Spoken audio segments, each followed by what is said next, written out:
Have you been wanting to play Atari 2600 but instead foolishly blew all of your money on an Xbox 360? Well, no problem.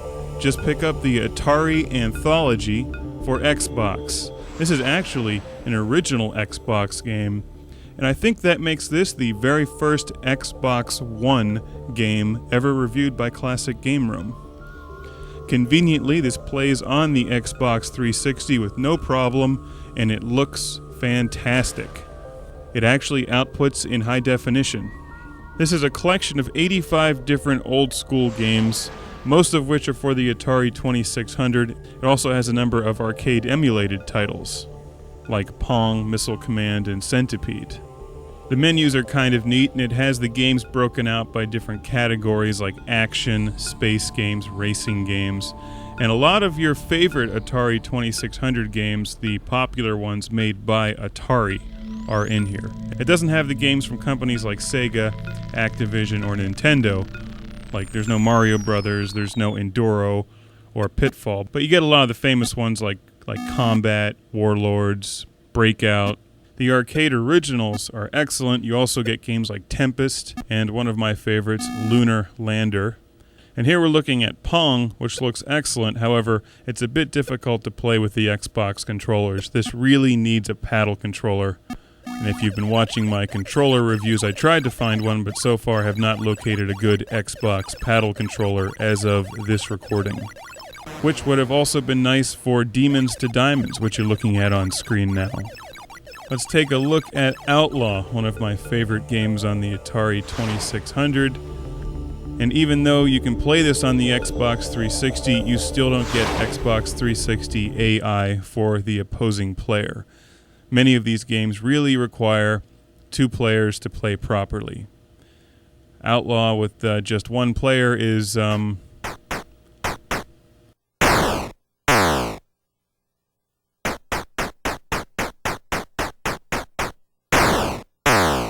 gets a little old after shooting the same guy in the chest repeatedly. He doesn't even try to run away. This disc gives you more than just the games. You also get the manuals, the instruction manuals, and cartridge artwork in many cases. And you can zoom in and actually look at the details and read the instructions of the game. It also tries to preserve the original feel of the Atari 2600 as much as possible by allowing you to select different game variations. If you're familiar with Atari games, you know that many of them have like 50, 60 different variations of the same game. You can go into the menu screen and cycle through them until you find exactly which variation of the game you'd like to play.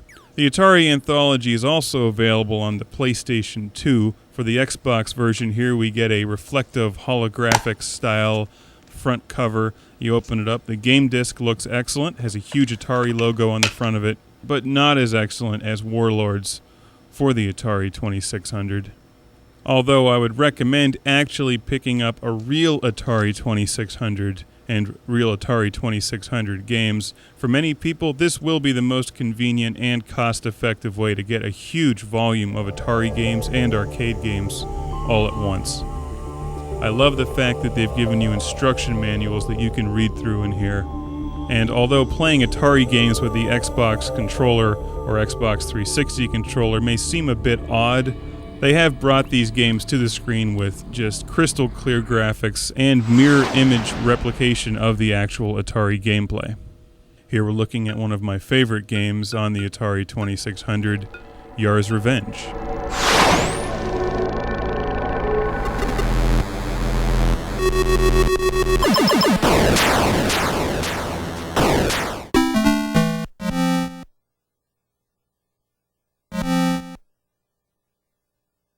Now, most Atari games are pretty cheap and easy to pick up these days, but some of them are not, like Swordquest Waterworld.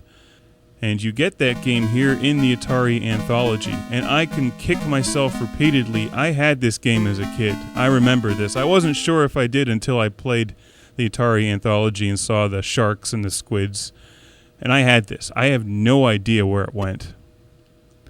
And this is actually one of the rarest, most valuable Atari games.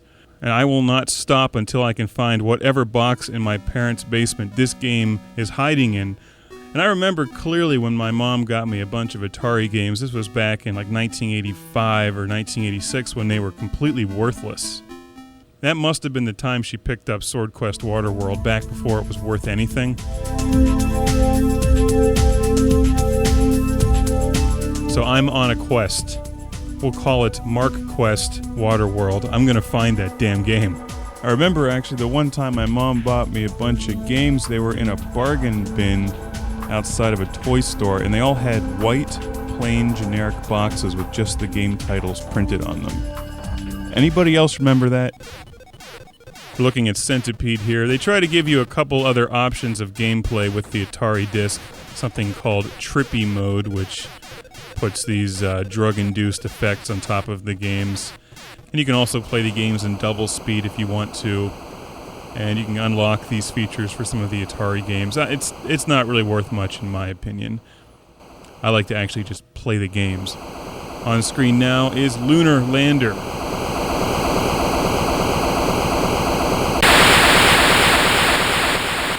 That about covers it. I think this is a tremendous game for beginners who are just starting out with Atari 2600, or for those of us who just happen to want to pick up a couple extra games, some arcade titles, and get Swordquest Waterworld. And I highly recommend it. Of course, I recommend anything with an Atari logo.